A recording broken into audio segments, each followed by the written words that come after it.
जिन लोगों को अपने पूर्वजों को और अपनी परंपराओं को, अपनी संस्कृति को याद करना, उनको महत्व देना आता है, वो कौम जिंदा कौम कहलाती है।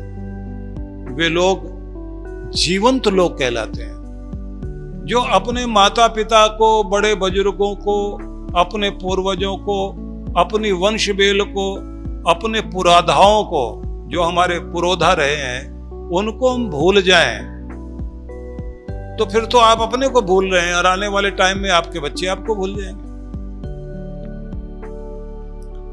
आप यदि उनको महत्व देते हैं तो समझ लीजिए आप अपने आप को महत्व दे रहे हैं कि हम उनकी संतान हैं। इसलिए जब बात आती है पुरानी कि ये देश वो देश है जिसमें हम रहते हैं, जो भरत का देश है, ये देश है राम का देश, श्रवण कुमार का देश, तो आप अपने पूर्वजों को याद करते हैं, ये हमारे कृष्ण का देश है।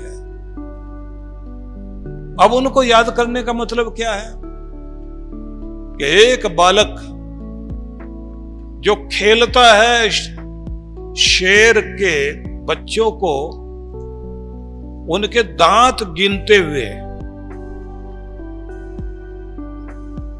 शेरनी के बच्चे को कोई उसके आसपास तक भी पहुंच जाए तो शेरनी उसको जिंदा नहीं रहने देती। लेकिन बहादुर वही होते हैं, जगदम्बा का स्वरूप आप देखते हैं ना, तो उनको बोलते हैं मां शेरा वाली, और वो शेर पर सवार होकर चलती है।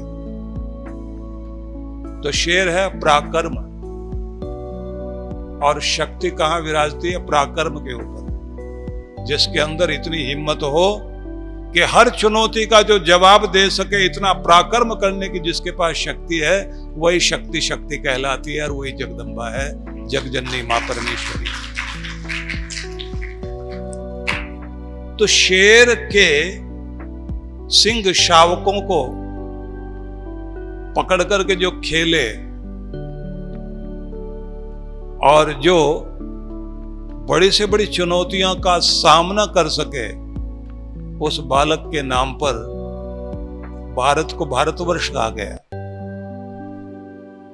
भारत का देश, अगर भारतवर्ष का अनुवाद करें आप या संधि विच्छेद करके आप इसका अर्थ निकालना चाहें तो अर्थ निकलेगा, वर्ष का मतलब होता है देश, ध्यान रख लेना।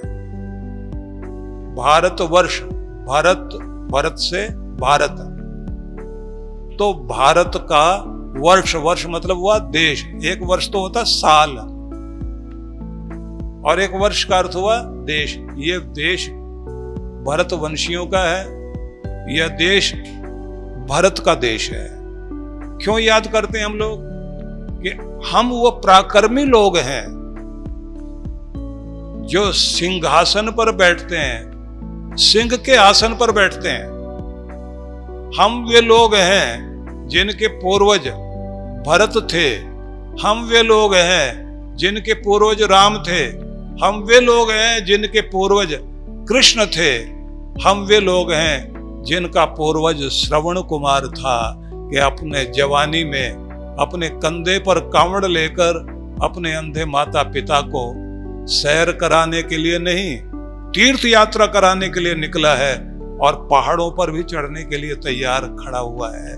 तो ऐसे बालक का आदर्श वाला देश हमारा देश है।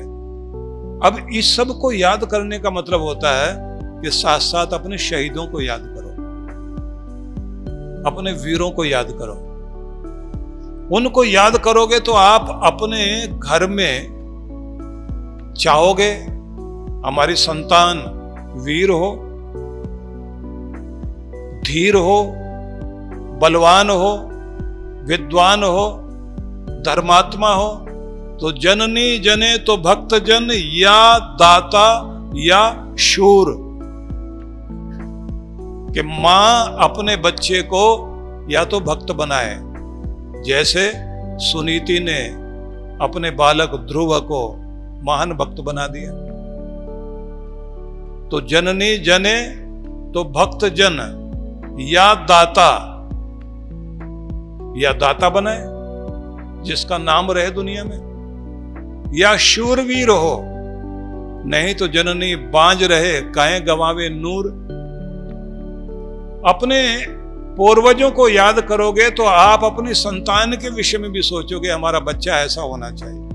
अब क्या सोचते, डॉक्टर बन जाए, इंजीनियर बन जाए, आईएएस ऑफिसर बन जाए, व्यापारी बन जाए, कुछ और बन जाए, आप किसी भी प्रोफेशन में चले जाएं, लेकिन आपकी वीरता रहनी चाहिए, आपकी भक्ति रहनी चाहिए, आपकी दानशीलता जीवित रहनी चाहिए। ये भावना जरूर अपने मन में बना के रखें।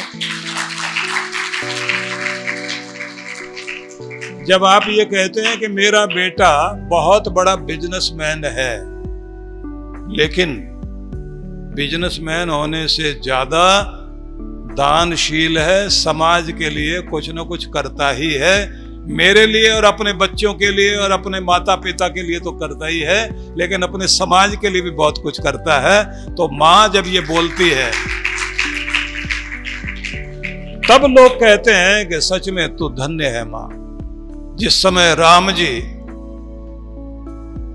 रावण के अंत्येष्टि के समय रावण की चिता जल रही है और राम जी वहां विभीषण के प्रति शोक व्यक्त करते हैं कि मुझे भी बहुत दुख है कि तुम्हारे भाई नहीं रहे, और ऐसी स्थितियां आई कि ये घटना घटी,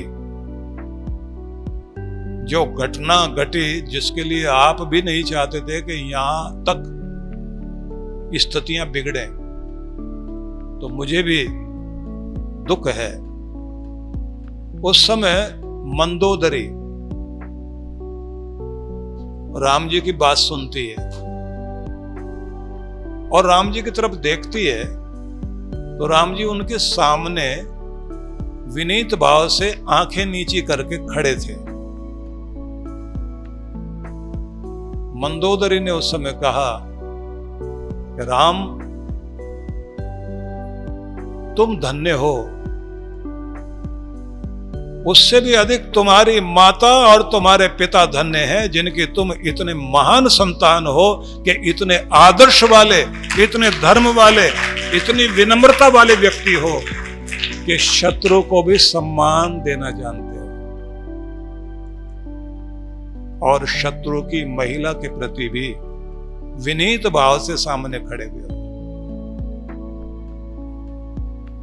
तो सोचिए, जब आप अपने बड़ों को याद करते हैं तो आप अपनी परंपरा को याद करते हैं, फिर आप अपने बच्चों में उन संस्कारों को याद करते हैं। और एक बात याद रख लीजिए, जब तक ये आपका सनातन, ये आपका वैदिक सनातन धर्म संसार में जीवित है, भारत में जीवित है, तब तक आपकी हिंदू संस्कृति भी जीवित है और आपका हिंदू धर्म भी जीवित है।